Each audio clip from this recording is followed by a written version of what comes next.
Hi. I didn't see you there. Now that I do, come on into my little humble abode workshop. Just want to do some thinking and maybe have a chat. Now, with things that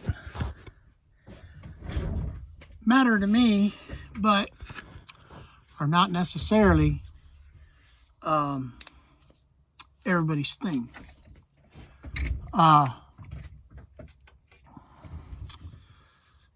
am really torn between the people, that are on Social Security, on the welfare system.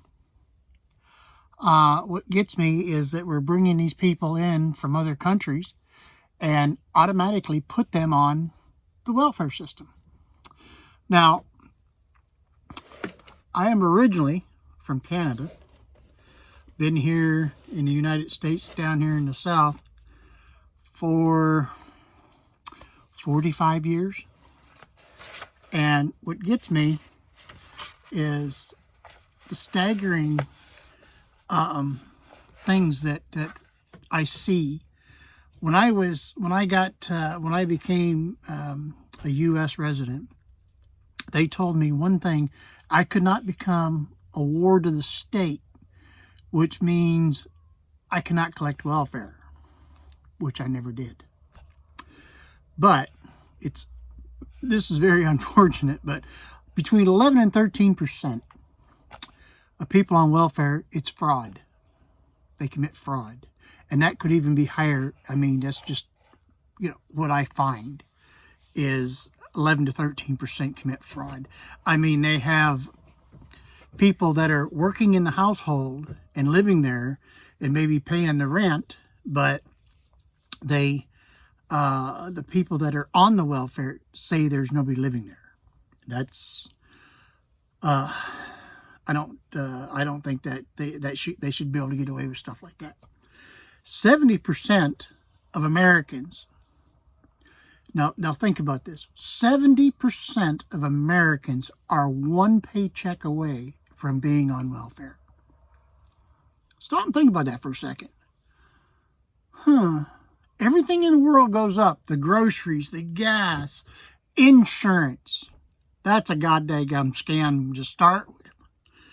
But the paychecks don't go up. The paychecks don't go up. If inflation goes to 8%, I think it was 8-something%, paychecks go up 2%. Now stop and think about this for a second. What does that leave? I mean, poverty, back in the 50s and 60s and 70s, there was 3 classes. You had your poor, your middle class, and your upper class. Well, take this one out of the mix. Now you've got the poor people and the rich people. There's no middle class anymore. People just live paycheck to paycheck and are struggling. There's something wrong with this country. And I can tell you, that's north, by the way. That's north. Let's just stop and think about that. Okay? Just here in Georgia, just Georgia alone, that's where I live. I live in Georgia. Here in Georgia, there's about 13,000 people out of 100,000 that are on welfare. Now, Georgia's got some really poverty-stricken pieces of Georgia. I mean, it's scattered everywhere, but there is some really bad things. I mean, and they struggle. They're just struggling. And then you got the people that are on Social Security. Now let's stop and think about this for a second. If you're on Social Security, and every year you get what they call a cost of living raise, all right? And it's 1-2%. You get, I think, you get $100. Just say $100 raise. And out of that $100 raise, your Medicare Parts A and B and all that go up to $80, $85. Now, where does that leave you? So you didn't get anything, really. You got 20 bucks. What does 20 bucks buy you today? You can't even go two people to go out and eat at a fast food restaurant without spending more than $20. I've been seeing on Facebook where McDonald's was charging on the tollways $24 for a hamburger. What the heck? What the heck? And if you're on the tollway and you're starved to death, well, first of all, I don't eat McDonald's, never would. I ate it 30, almost 40 years ago. And it made me sick, and I ain't been to McDonald's since in over 40 years. And I won't even take my grandkids there, my great-grandkids. I won't do it. I just don't like McDonald's. And again, that's personal preference. I wanna say there's like here in America, there is 43.6 million people, and they're baby boomers like me, baby boomers that are on Social Security. Now, going through life throws you curveballs all the time, and you got to stop and figure now. Can I save money? I mean, you can put into a 401k, okay, if you can afford it, depending on your job. Just say I work for a company that don't offer 401k. Where do I save my money? I sock away a little money here and there. I squirrel it away at the bank, and at the end of the year, all of a sudden, my kid falls off the daggum swing, breaks a leg. What the hell? Now I got to pull into that savings and help pay for that because of the deductibles on the scam insurance people. Insurance is a scam. It is a big scam. I'm telling you, you get insurance and you think it's going to be good. You pay for it all these years, and then when you go to use it, yeah, no, we can't do that. No. You didn't get that kind of insurance. Makes you want to say dirty words like shucky darn, cockahead. Bad words like that. Excuse my language. Or as they say, pardon my French. I don't speak French. But this is what really gets me today in today's society, is that people work and work and work and never make it anywhere. And then you've got, like here in where I live here in Georgia, is I drive down the road. I'm disabled. But I drive down the road and wish I could work. I drive down the road and I look at all these places that have signs up, help wanted, help wanted, help wanted. When Biden shut the country down, I don't know if Biden, I don't know, it was shut down in 2020, I guess, 19, which is the damnedest thing I ever seen.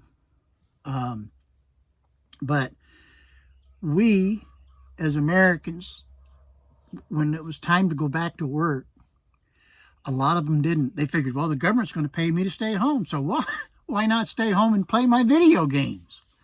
Why not stay home and drink beers, smoke cigarettes? That's another thing. Stop smoking. And people are begging people for good help. And it even got to the point now that the fast food places are paying $15 an hour, $11 to $15 an hour to get somebody to work there. Well, I know fast food, and back in the day was just everybody's. That's where a lot of people started working, just to make money when you were in high school. And I was in the trucking industry 32 years. And it's a hard job. But I did it. And a lot of people do it. A lot of truck drivers out there are doing it. But again, those are more people. They're just one paycheck away, especially owner-operators. You're one paycheck away from being on welfare. The price of fuel. Look at the price of fuel. A throwaway fuel. When it first started, it was a throwaway fuel. And until Mr. Diesel made an engine that would run on diesel fuel. And now look at it. Gas used to be, when I first started working in the country, I worked at a gas station. And gas was 41 cents a gallon. And diesel was 32. Now look at it. It's $5, $6 a gallon. Some out in California, I think it's $7. I think. It's what? I know there's road taxes and stuff on there, but I just don't think fuel needs to be that high for gas or diesel, either one.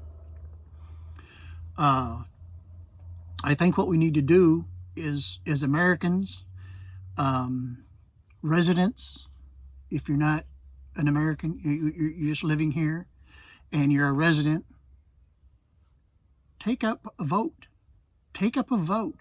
Vote these people out that are sitting up there in Washington for 40 years. Biden's been up there for 40 plus years. What has he done other than lose his mind? He's not really done a lot. I don't see. The senators and the governors and all these people sit up there and they go up there and they're just regular Joes, you and me, until they get up there and the next thing you know, they're millionaires. How the hell does that happen on a salary of $40,000 or $50,000 or even $80,000 a year? I don't know what they make.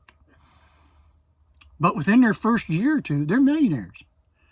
Yeah. Hand me the cash. Hand me the cash. And then all of a sudden, it's all about, money, and to heck with the daggum, what district I work for or what state I work for.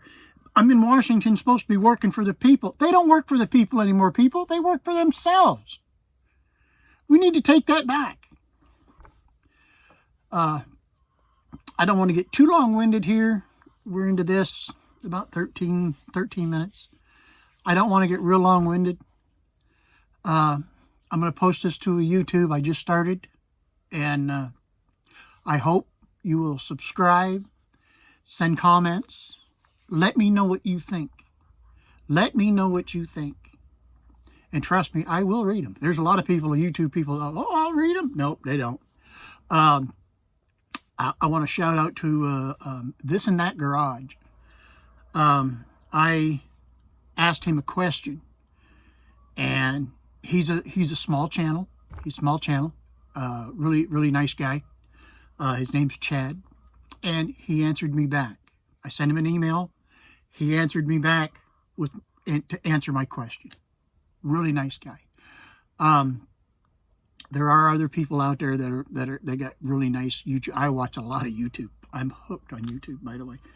But let's get this. Let's see if we can't get out there. Vote these people out that are not doing anything, and put somebody in there that will.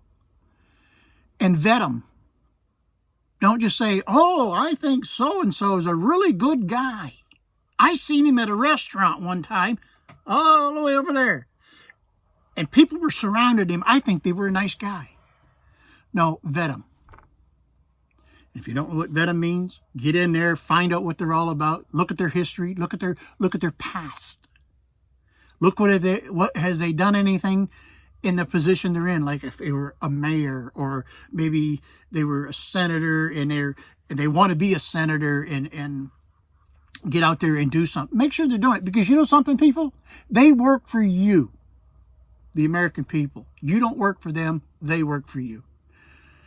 So, with that being said, here's a little disclaimer. This is my thoughts. My thoughts only. It's not meant to be for gospel. And again, it's just my thoughts and my thoughts only. So, until next time, have a little chat with me, Ron. Thanks for watching.